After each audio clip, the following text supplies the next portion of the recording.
મહેસાણા નસબંધી કાંડ વચ્ચે ભાજપ પૂર્વ મહામંત્રીએ જિલ્લા આરોગ્ય અધિકારી પર ગંભીર આરોપ લગાવ્યા છે.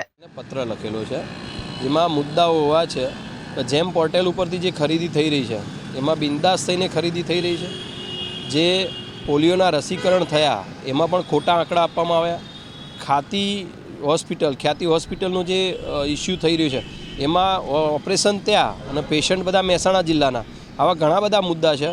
એના અનુલક્ષીને મેં આજે મુખ્યમંત્રી શ્રી ભૂપેન્દ્રભાઈ પટેલને પત્ર લખ્યો છે કે આ અધિકારીને ત્વરિત દૂર કરવામાં આવે તથા તેમની પર એસીબી તપાસ થાય.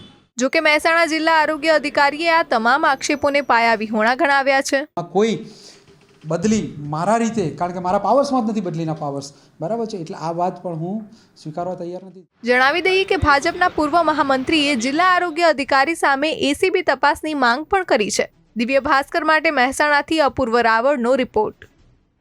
શેર એન્ડ ડાઉનલોડ કરો દિવ્ય ભાસ્કર એપ.